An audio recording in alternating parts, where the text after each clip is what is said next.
confiada retomé mi camino.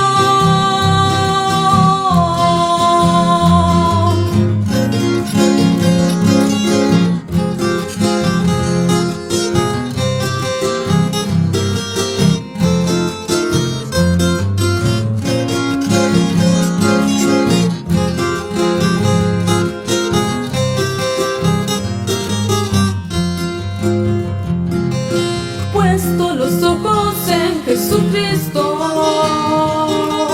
marcha con paciencia el peregrino, avanza constantemente, mirando siempre adelante, porque el final del camino está en su amado. Glorioso será aquel encuentro del esposo con su bella amada. Las aflicciones entonces que soporto en el camino, con la gloria venidera no son nada. Muy pronto Cristo volverá para decir al vencedor: ven, sube, toma posesión del galardón.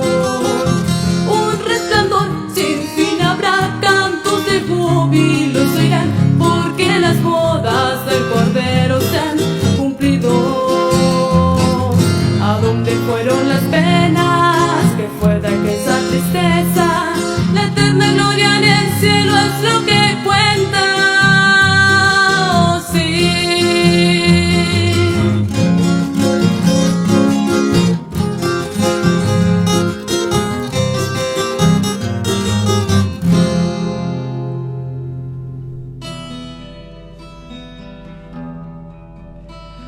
Como Dios ungió con espíritu y poder a Jesús, Jesús de Nazaret. Has amado la justicia, aborreciste la maldad, por lo cual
cuando no puedo ni orar, y en tu palabra meditar, cuando las luchas me quieren ahogar y el enemigo quiere que yo vuelva atrás. Dame tu gracia, tu gracia, tu gracia, dame tu gracia. Sé que tú puedes librarme cuando en la sombra estoy. Tu poder se hace más grande cuanto más débil yo soy.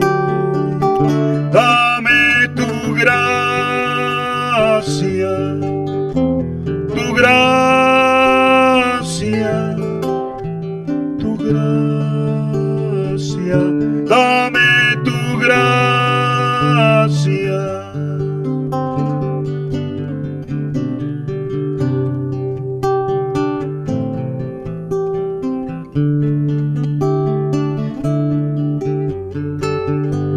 Sé que tú vienes muy pronto, las señales se cumplieron ya. Quiero que me halles velando y no durmiendo como los demás. Dame tu gracia, tu gracia, tu gracia, dame tu gracia, dame tu gracia, tu gracia, tu gracia, dame tu gracia.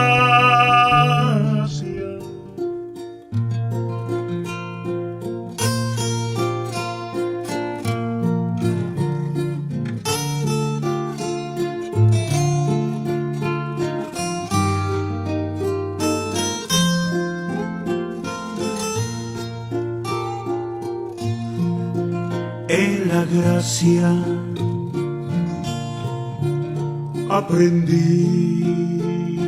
Que el Señor les bendiga, hermanos. En el nombre de nuestro Señor Jesucristo damos comienzo a nuestro programa. Vamos a escuchar una alabanza y luego vamos a compartir una porción de la Escritura. Mi interior, si descanso solo en Él, porque soy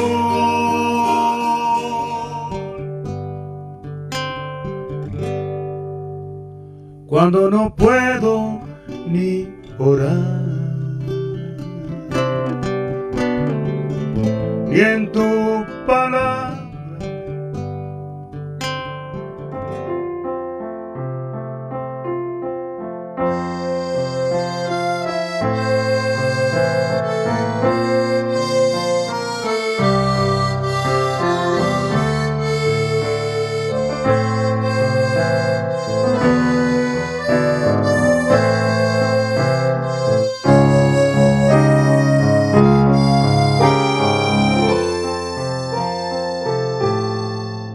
El Señor es mi luz y mi salvación, ¿de quién temeré? Él es la fortaleza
Escucha, Señor, la voz de mi clamor, en ti confiaré, tu rostro buscaré, mi ayuda ha sido,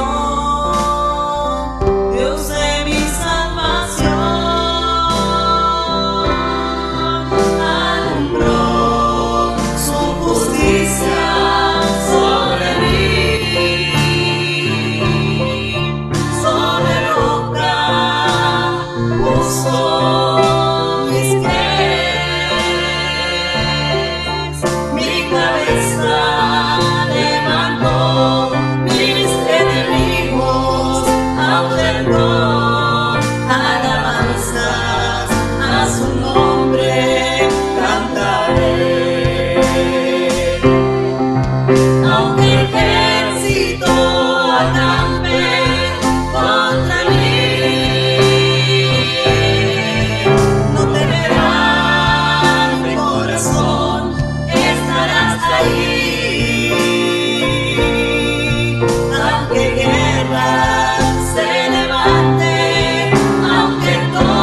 Damos gracias a nuestro Dios por esta noche que tenemos para poder compartir su santa palabra.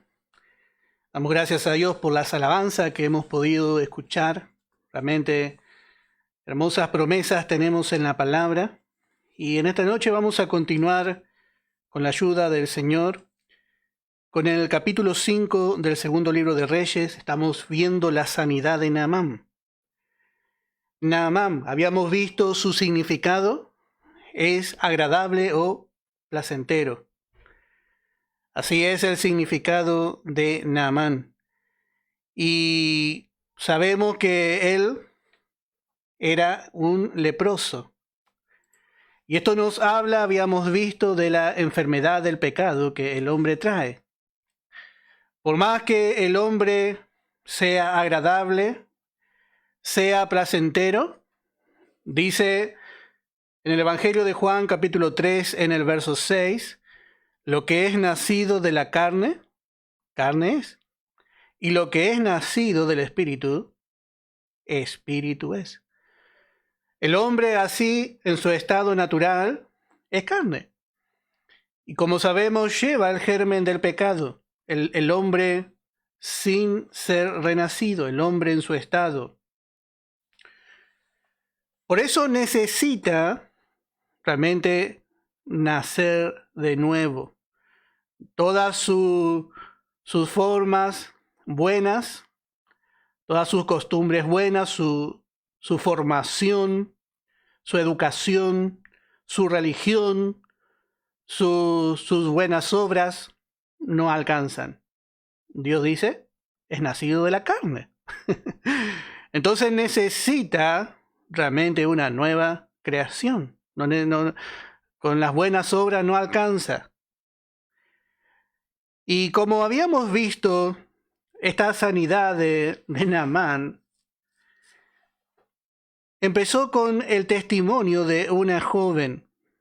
de una muchacha que el Espíritu Santo ni su nombre nos da, pero ella declaró en fe que en Israel había oportunidad para aquel que le había raptado. Realmente vemos qué impresionante cómo la fe de esta muchacha, hermano, cómo la fe de esta muchacha engendró fe también en Naamán. Y así, hermano, nosotros siempre tenemos la posibilidad de dar la palabra. Y la palabra inyecta fe al oyente. Y vemos que a pesar de que estaba en esa situación, ella testificó. Esta es la verdadera fe. Y dice en el verso 4, y entrando Naamán a su señor, le relató diciendo, así y así ha dicho una muchacha, una pequeña muchacha, que es de la tierra de Israel. Así que va Naamán, así podemos decir contagiado por la fe de esta muchacha, y va y le testifica también a su rey, al rey de Siria. Y dice, así ha dicho una muchacha que es de la tierra de Israel. Y también es contagiado de la misma fe el rey. Y le dijo el rey de Siria, anda, dice, y ve, y yo enviaré cartas al rey de Israel. Salió pues él llevando consigo 10 talentos de plata y 6,000 piezas de oro y 10 mudas de vestidos. Así habíamos visto esto. Pero todo esto nació de uno que testificó.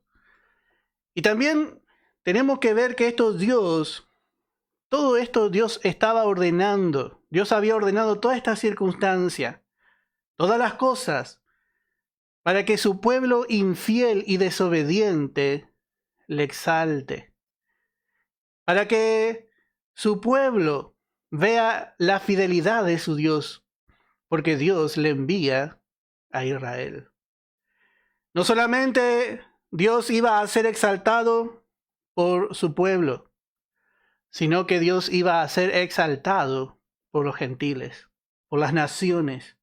Las naciones iban a saber a través de esta maravilla que Dios iba a hacer, que Israel era el pueblo escogido de Dios. Tenía la oportunidad realmente Israel de aprovechar esta situación. Y así va este rey y le dice, bueno, lleva contigo, dice, yo te voy a mandar cartas, y ve, dice, ve. Así que el rey de Asiria le da permiso a Naamán y también le anima a seguir el consejo de esta muchacha, el testimonio de esta muchacha. Y vemos que lo que hace el rey de Asiria es lo que haría cualquier ser humano realmente. Porque le manda al otro rey. Le manda al otro rey. De rey a rey. Él no conocía la ley de Dios, pero creía que necesariamente el rey de Israel iba a conocer la ley, iba a conocer la manera en que su siervo Naamán, iba a ser sano. Y así realmente vemos que con toda sinceridad va y incluso le escribe cartas. Y quién sabe cuánto más de lo que la palabra nos muestra decían esas cartas de Naamán. Cuán bien habrá hablado de Naamán. Cuántas recomendaciones. Porque él da testimonio sobre Naamán. Y como diciendo, yo voy a escribir cartas para que vean que vos merecés ser sanado, Naamán. Dice en el verso 6, tomó también cartas para el rey de Israel que decían así, cuando lleguen a ti estas cartas, sabe que por ellas, que yo envío a ti a mi siervo Naamán, para que lo sanes de su lepra. No era poca cosa, realmente las cartas que tenía Naamán, era el testimonio de un rey, la recomendación de un rey. Así que este hombre no era un hombre común, era un hombre que realmente tenía mucha importancia. Y un rey, había intercedido por él. Realmente era una buena persona. Bueno, ya habíamos visto todas las características, podríamos decir, extraordinarias, las características de Naamán. Pero no solamente esto, sino que llevaba, dice el verso 5, 10 talentos de plata y 6,000 piezas de oro. Y esto en su valor está calculado en por lo menos, al menos 3 millones de dólares de hoy en día. Se estima el valor de todo lo que llevaba Naamán. Y lo que vemos, hermano, es que este hombre estaba resuelto. Y cómo también es el pensamiento del hombre. El pensamiento del hombre no conoce la gratuidad de lo que Dios ofrece, de la gracia de Dios. El pensamiento del hombre es que, bueno, algo tengo que pagar. Y así es cuando el hombre está bajo una religión. El hombre piensa que tiene que hacer algo o tiene que pagar un precio. Sin embargo, todo lo que Dios ofrece al hombre, Dios le ofrece de forma gratuita. Y no importa si es buena o mala persona, no tienen necesidad de dar testimonio. Porque como hemos visto, Dios ve y dice, es carne. Carne es un leproso más. Es un leproso ya sea religioso, un leproso culto o un leproso que todos nos damos cuenta que es leproso. Pero su situación es así. Y la palabra es muy clara. Dice, carne es. Ahora cuando nosotros miramos,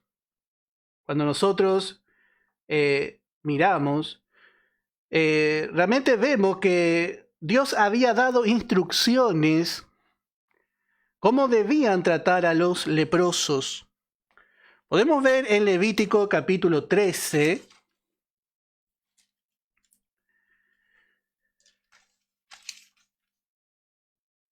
Levítico capítulo 13 en el versículo 8 podemos leer primeramente. Dios había dado instrucciones de cómo ellos debían tratar a los leprosos, pero a los leprosos especialmente judíos, a los leprosos de Israel. Y un leproso en Israel, bueno, no era algo que iba a ser bien recibido. Vamos a ver lo que Dios había enseñado en su ley. Y dice la palabra, y si reconociéndolo el sacerdote ve que la erupción se ha extendido en la piel, lo declarará inmundo, es lepra. Cuando hubiere llaga de lepra en el hombre, será traído al sacerdote, y éste lo mirará. Y si apareciere tumor blanco en la piel, el cual haya mudado el color de pelo, y se descubre a sí mismo la carne viva, es lepra crónica en la piel de su cuerpo, y le declarará inmundo el sacerdote, y no le encerrará porque es inmundo. Note que el sacerdote era el encargado realmente de examinar al leproso. Y acá vemos en práctica el accionar de la ley. La ley examinaba al hombre. La ley fue dada para mostrarle al hombre lo que quizás el hombre aún no se da cuenta ni en sus mejores pensamientos hacia sí mismo. La ley mostraba que el hombre era pecador, pero muy pecador. Y la ley solamente podía declarar a un hombre limpio o declararle inmundo. Dice el verso 12, mas si brotare la lepra cundiendo por la piel, de modo que cubriere toda la piel del llagado, desde la cabeza hasta sus pies, hasta donde pueda ver el sacerdote, entonces éste le reconocerá. Y si la lepra hubiere cubierto todo su cuerpo, declarará limpio al llagado. Toda ella se ha vuelto blanca, y él es limpio. Cuando la lepra le terminaba de cubrir, y si se volvía blanca, bueno, el sacerdote le declaraba limpio. Pero el sacerdote, bajo el régimen de la ley, muy poco, nada podía hacer por el leproso. Y así fue la ley. La ley no brindaba ayuda al leproso, pero estamos hablando realmente aquí de un israelita. Solamente el israelita podía ser examinado, declarado limpio o declarado inmundo. No podía tocarle al leproso. Y dice también en el verso 45 del capítulo 13 de Levítico, y en el verso 46, y el leproso en quien hubiere llaga llevará vestidos rasgados. Y hay que estar todo así vestido, acorde a su enfermedad. Y su cabeza descubierta, y dice, y embozado. Y ahora el hombre tiene que andar con tapaboca. Bueno, así andaba el leproso. Constantemente usaba tapaboca. Y dice, pregonará, inmundo, inmundo. Todo el tiempo que la llaga estuviere en él será inmundo. Estará impuro y habitará solo. Fuera del campamento será su morada. Bueno, sí que era realmente muy triste para un israelita llegar a estar leproso. No era así nomás. Y nadie realmente podía ayudarle. Esta enfermedad era una enfermedad que no tenía cura para ese tiempo. Y encima podía llegar a contagiar a todo el pueblo. Por eso tampoco el sacerdote no debía involucrarse, no debía tocarle tampoco. Pero cuando nosotros vemos en Naamán, realmente Naamán era leproso y era gentil. Y realmente era un caso bastante difícil para Israel. Y especialmente vamos a ver lo que sucedió cuando ellos recibieron a este gentil leproso.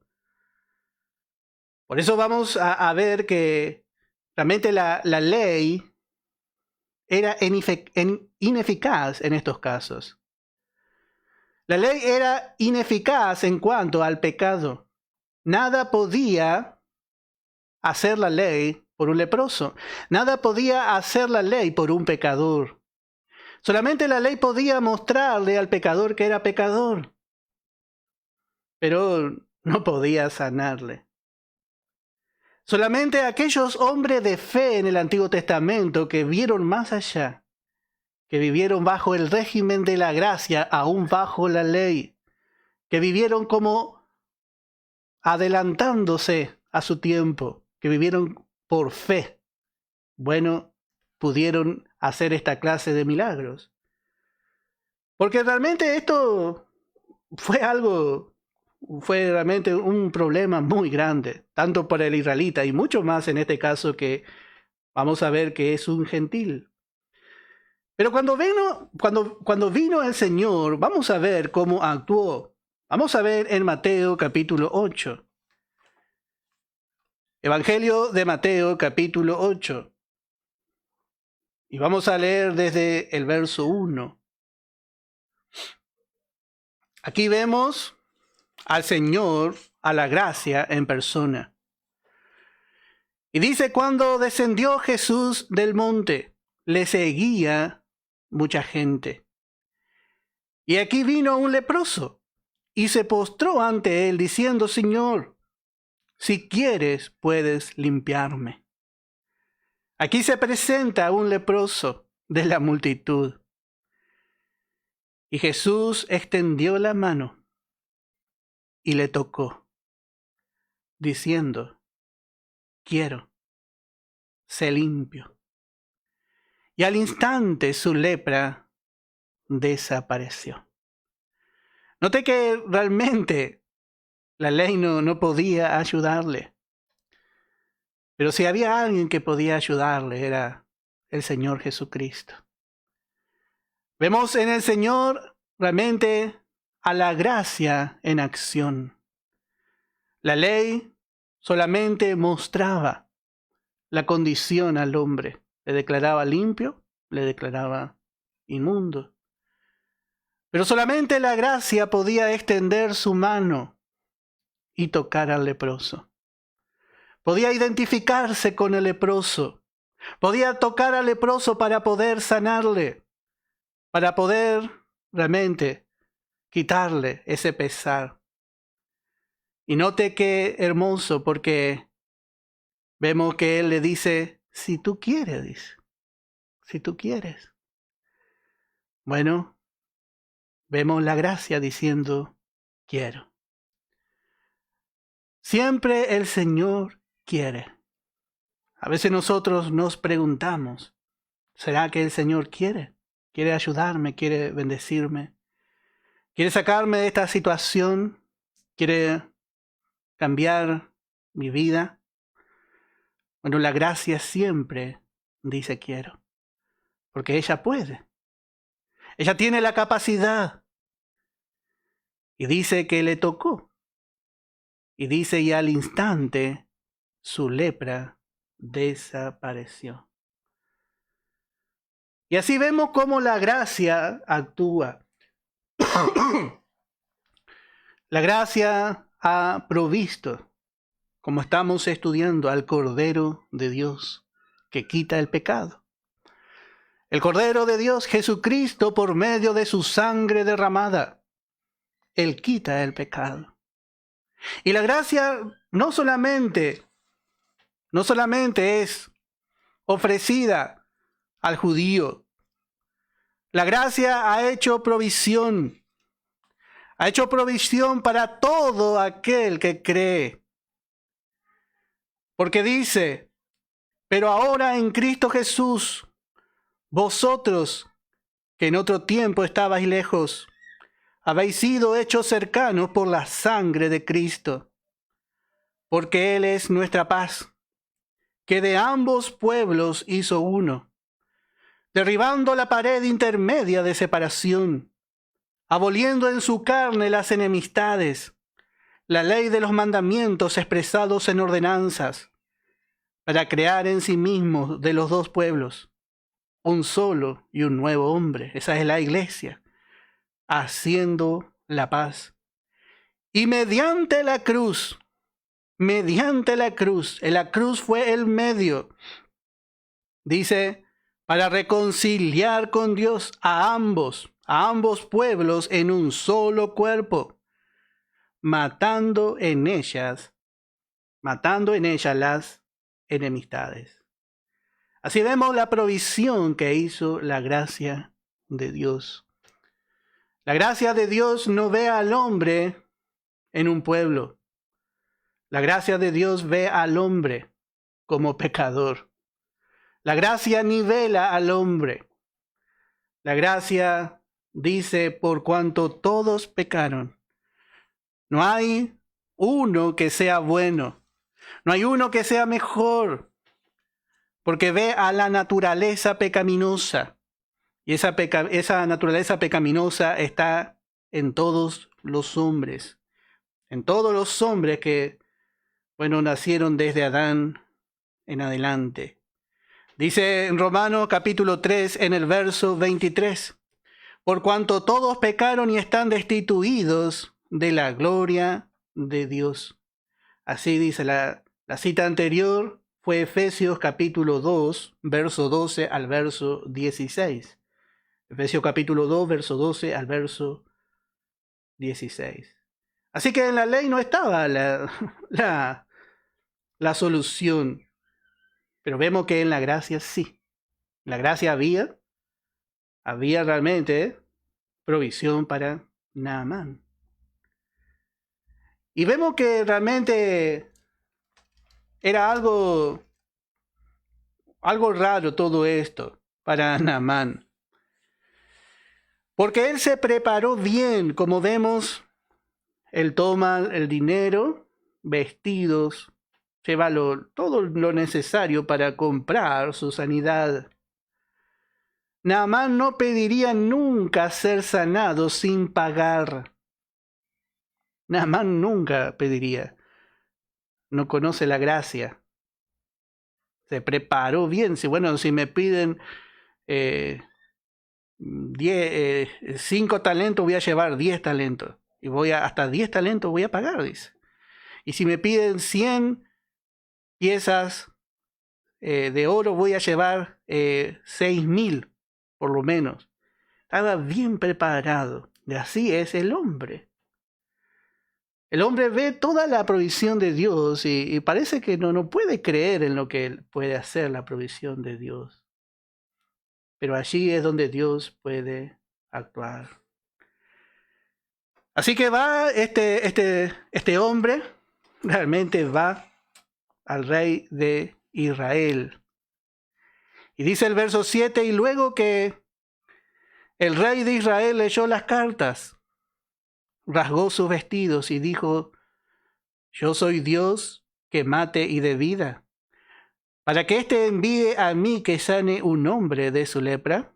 Considerad ahora y ved cómo busca ocasión contra mí. Bueno, aquí tenemos a Joram y bueno, realmente vemos que este hombre muestra realmente la apostasía reinante en Israel, la cobardía de este rey, la falta de fe, la falta de visión. Parece que no conocía a Dios. Recién había peleado al lado de Josafat y habían consultado a Dios. Habían visto a un profeta de Dios y Dios le había dado victoria, pero hermano, parece como que no sabe nada de Dios, no contó con Dios en ningún momento. ¿Y qué contraste con la muchacha? Bueno, se piensa que era muy jovencita. Sin embargo, vemos en esa muchacha el trabajo de los padres. Instruye al niño en su camino, y aun cuando fuere viejo, no se apartará de él. Esa niña, esa muchacha, realmente da testimonio. Sin duda su crianza fue en el Señor. Pero en Joram vemos también el trabajo de sus padres impíos. Y así, hermano, a veces esto debe llamar la atención para los padres. Para nosotros que somos padres, ¿cómo estamos criando a nuestros hijos? ¿Podemos criar a una joven así como esta muchacha, o podemos criar a alguien como Joram? Nunca conoció a Dios. Debemos mandarle a la escuela dominical. Nuestro hogar tendría que ser la primera escuela dominical. Nosotros debemos hablarle a nuestros hijos. Debemos ser el ejemplo que ellos vean de amor, de fidelidad al Señor, no de seguir una religión, una religiosidad nada más. Para que realmente ellos no salgan así como este rey. Fue igual que su padre. Fue igual que su madre. Note que este rey no sabía qué hacer. ¿Acaso soy yo Dios? Dice. ¿Acaso soy yo Dios?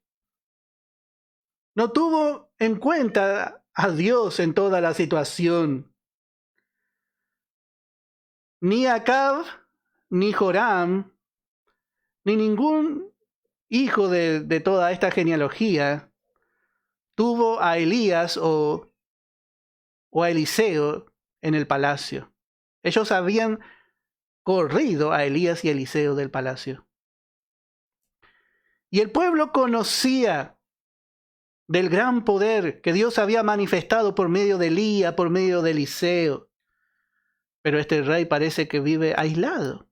¿Cómo puede ser? Bueno, este es el resultado de no muchas veces criar a nuestros hijos en las cosas del Señor.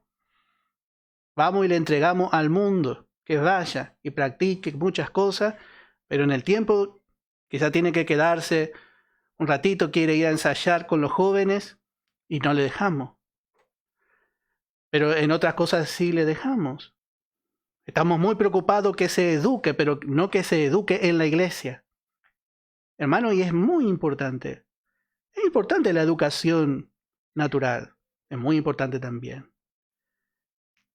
Pero hermano, ¿es importante la educación espiritual de nuestros hijos? Bueno, que el Señor nos abra los ojos. Acá vemos el resultado realmente de lo que es unos padres descuidados. Y eran los reyes de Israel. Esto es lo más triste. Ahora viene una situación, ni sabe qué hacer, porque no conoce a Dios. Y dice, yo soy Dios. No puede enfrentar la situación. No recurre a Dios, más bien se ve a sí mismo y dice, yo no tengo fuerza de Dios. Y así es la incredulidad. Y así también nosotros muchas veces nos olvidamos del Señor. Realmente necesitamos ver como ve Eliseo. No nos vamos a detener mucho aquí, pero realmente vemos cuánta incredulidad en este hombre. Y vemos también aquí un poco de lo que ocurre muchas veces con la iglesia también. Porque habíamos visto que si Dios se va a manifestar para hacer un milagro o para salvar al pecador, Dios lo hace por medio de la iglesia. Dios lo va a hacer por medio de la iglesia. La iglesia es columna y baluarte de la verdad. Y ya era realmente una gran cosa que un rey de otra nación, hermano, mande a su general para ser sanado a Israel. Un líder poderoso como el rey de Siria en ese tiempo buscó de Dios. Pero el propio rey de Israel en esta ocasión no puede encontrar a Dios. Qué raro. Y bueno, esta es la condición de la iglesia hoy en día. La iglesia es el lugar donde el pecador se va a encontrar con Dios. Y no estamos hablando de las cuatro paredes, sino que cada uno de nosotros realmente hemos sido salvados por la gracia de Dios. Y cuando nos reunimos realmente a aprender de la gracia maravillosa de Dios. Nos reunimos a conocer su gracia para luego poder aprender su gloria, a ser establecidos bien en su gracia. Pero para muchos la gracia es una teoría. Cuando se presenta un caso donde hay que utilizar la gracia, vemos que la gracia hizo provisión. Dice que por la sangre de su cruz, en el Calvario el Señor tomó el lugar para el pecador. Hizo provisión para cualquier pecado. Pero a la hora, hermano, de actuar en gracia, muchas veces la iglesia se desespera, igual que Joram. Actuamos como Joram. Y decimos, ¿por qué tiene que venir esa persona a la iglesia? Quizá viene un borracho, quizás entra un afeminado, quizá entre nosotros cae un hermano. Y cuando una persona está enferma, hay que llevarla al hospital. Por lo menos yo nunca vi que le lleven a una carpintería a un enfermo. La iglesia es un hospital donde Dios, por medio de su palabra, por medio del poder del Espíritu Santo, se manifiesta para transformar, para sanar, para salvar la vida del hombre. Pero la iglesia muchas veces se transforma en un local que tiene un cartel que dice gracia. Y muchas veces dice gloria. Y muchas veces dice cualquier nombre. Pero más grave sería si dice gracia. Pero donde no se manifiesta la gracia. Porque actuamos como este rey. Cuando se manifiesta el pecado, cuando se manifiesta la necesidad, nosotros queremos aplicar el uso de la ley. La ley no tenía capacidad de sanar al leproso. Le decimos al leproso que se quede solo y que se sane por ahí. ¿Y dónde va a ir el leproso? Tiene que ir al hospital. Y nosotros no necesitamos involucrarnos y contaminarnos con el pecado de nadie, ni del impío, ni quizá de nuestro hermano que ha caído. Pero sí necesitamos aprender, hermano, la actitud que tiene la gracia ante esos casos. Nos escandalizamos de la carne, como si nosotros, hermano, no tuviésemos carne. Parece que en ese momento somos todos teóricos, somos todos santitos y decimos, apártate de mí porque soy más santo que tú. Y viene ahí el leproso y no sabemos qué hacer. Pero sin embargo nos llamamos los creyentes que vamos a ser la esposa de Cristo. Hermano, ¿cuánto nos falta conocer al Señor? ¿Cuánto nos falta conocer el amor del Señor? Este rey estaba perdiendo una oportunidad tan grande con su incredulidad. Él era el rey de Israel, Joram. Qué tremendo. Pero sin embargo no conocía al rey más grande de Israel, que era Dios. Joram no conocía a su Dios. Y así muchas veces pasa también con nosotros. Nosotros, hermanos, necesitamos realmente que la vida de Cristo se forme en nosotros para dejar de vivir una religión. Porque como religiosos podemos actuar. Podemos dar una lista y bueno, el que se ajusta a esta lista va a andar con nosotros, decimos. Qué triste, hermano.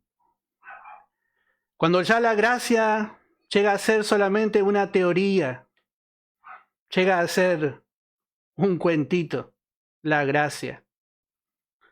La gracia para Joram era una teoría, un cartel. Por eso damos gracias a Dios, hermano, por aquellos que tienen revelación de la gracia. Hay hermanos que han tenido revelación de la gracia. Y esa revelación no tiene nada que ver, hermano, con una teoría fría, sin poder. Esa revelación tiene poder para levantar, para restaurar, para salvar, para cambiar la situación. Pero necesitamos creer. Qué triste la condición de este pueblo. Y dice el verso 7, vamos a volver a leer. Luego que el rey de Israel leyó las cartas, rasgó sus vestidos. ¡Qué tremendo! Y dijo, ¿soy yo Dios que mate y dé vida? Para que éste envíe a mí que sane un hombre de su lepra. ¿Y dónde le iba a mandar? Le tenía que mandar a Israel. Considerad ahora y ved cómo busca ocasión contra mí. Así es realmente, hermano. Verso 8. Y cuando Eliseo, el varón de Dios, noté cómo la palabra le llama aquí, el varón de Dios, el hombre de Dios, aquel que Dios respalda, oyó que el rey de Israel había rasgado sus vestidos, envió a decir al rey, ¿por qué has rasgado tus vestidos? Venga ahora a mí, y sabrá que hay profeta en Israel. Bueno, note que Eliseo escucha, porque no fueron a él, escucha nomás, e interviene. Y él va a saber realmente, este es un hombre de fe, un varón de Dios, y este sí va a saber cómo actuar en fe. Envíalo a mí, le dice. Y como dijimos, la ley decía cómo clasificar al hombre entre inmundo o limpio. Pero la ley no tenía la capacidad de limpiar, de transformar al hombre. Pero acá vemos que la gracia se hace responsable. Con razón Pablo dijo, os encomiendo a la palabra de gracia, dice, que tiene poder. La palabra de gracia tiene poder. Hermano, necesitamos la revelación de la gracia de Dios. En la gracia nosotros entendemos que Dios trata. Lo primero que tenemos que entender es que Dios trata por medio de la nueva creación. Este era un leproso gentil y encima había que sanarlo. Era un caso difícil para Joram. Era un caso muy difícil para Joram, pero para Eliseo, hermano, fue una ocasión en donde Dios podía mostrar su gloria. Eliseo vio esta misma ocasión, los dos vieron lo mismo. Pero vemos que uno era de fe. Y sabía que el Señor iba a ser glorificado. Eliseo vio que Dios sería exaltado. Sabía que sería sano Naamán. Sabía que alcanzaría salud, no solamente natural, sino también espiritual. Y sin duda, Eliseo también sabía que esto sería notorio a Siria, al rey de Siria, a su pueblo. Naamán llevaría el mensaje del amor y del poder de Dios, del Dios de Israel, a su propio pueblo. Usted sabe lo que significa que vaya Naamán y testifique del amor de Dios en una nación como Siria. Pero así, hermano, es cuando nosotros realmente confiamos en el Señor. Sabemos que el Señor va a hacer. Sabemos que hay una provisión, conocemos y deseamos poner en práctica la provisión de Dios, porque esa es la fe que se apropia realmente de la palabra. Y así, hermano, empieza a hablar y a decir, no, vamos a poder, el Señor va a hacer, el Señor va a cambiar. Y vamos a orar, hermano. Y empezamos a orar y empezamos a dar su palabra, y la palabra va a transformar. Así como vemos en Ezequiel. ¿Será que van a vivir estos muertos? Dice.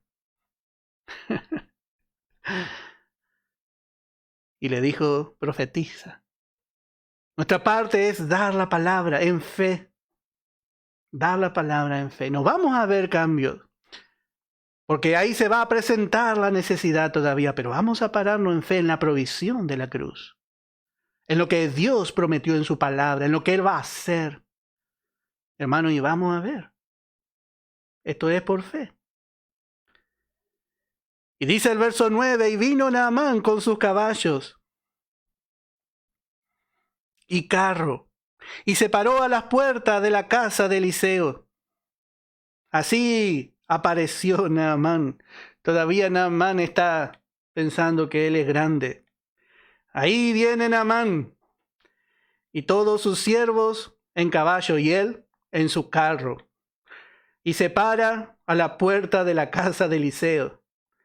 Y me imagino la casa de Eliseo, una morada humilde. No se parecía en nada al palacio de Joram. No se parecía en nada al palacio de Joram. Sí. Y así él espera ahí. Mira y está mirando, atento. Y dice, entonces Eliseo le envió un mensajero diciendo, ve y lávate 7 veces en el Jordán, y tu carne se restaurará y serás limpio. Este hombre se presentó realmente con toda su gloria, con todo su esplendor, con todo el oro que traía, los vestidos, 10 mudas de vestido, dice. Esos vestidos los hombres importantes tenían en cantidad, porque cuanto más importante era, más se cambiaba. Como el hombre se viste de muchas cosas, de muchas cualidades buenas, busca realmente ser reconocido. Pero vemos que Naamán es recibido, pero no es recibido como él quiere ser recibido. Él espera realmente ser recibido como era recibido en su nación. No sabemos, quizá, hermano, este hombre haya conquistado cuántas naciones. Quizás naciones enteras temblaban a su presencia. Y bueno, hermano, así es el orgullo del hombre. El hombre es así de orgulloso. Y por el orgullo no puede recibir nada de Dios.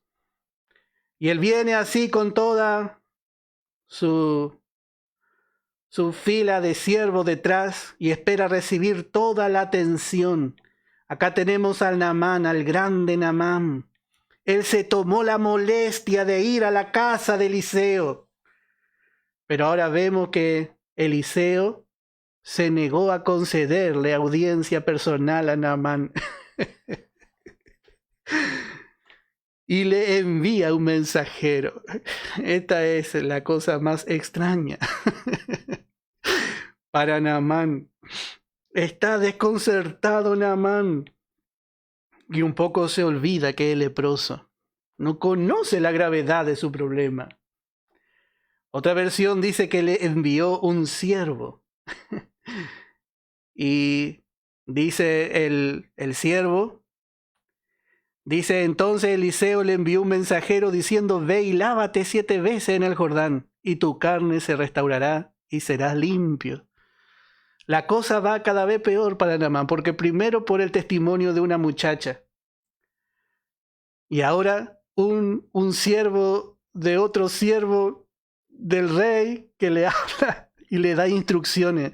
Y me imagino a Naamán mirando al siervo, mirando a un esclavo, diciendo: bueno, Naamán, vos tenés que hacer así, así y así. Un hombre tan importante esperando recibir instrucciones de otro igual que él. Pero vemos cómo es Dios. Así es Dios. ¿Qué pleitesía Dios le puede dar al pecador? Ni siquiera el profeta le da las instrucciones, sino el siervo del profeta.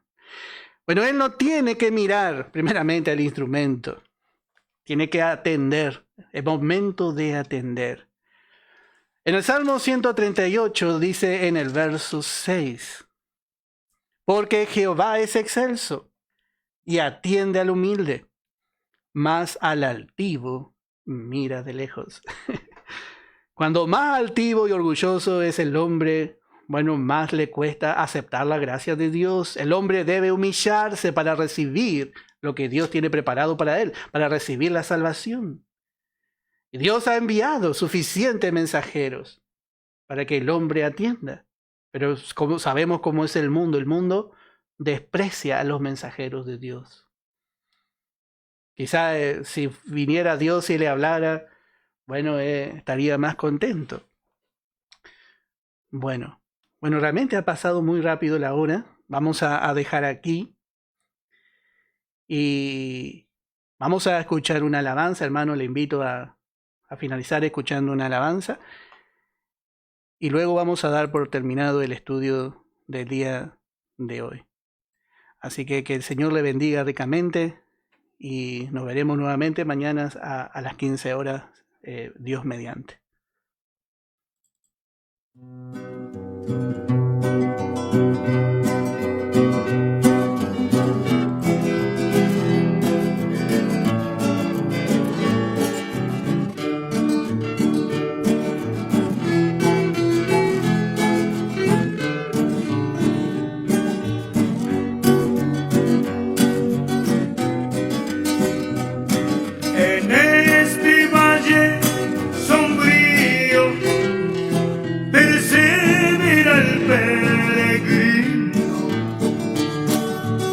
Esperanzas más brillante.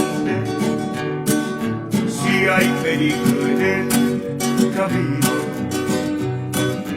no le importa cuánto sufre, si sufre como Dios quiere. Antes de quejarse piensa que en Cristo todo es posible. En Jehová está su esperanza, promesa, en el Hijo su victoria, sufre con amor sus pruebas, no hay temor en su camino. En cada una de sus luchas, Dios le mostrará la salida. En Cristo está su reposo, con él partirá su morada.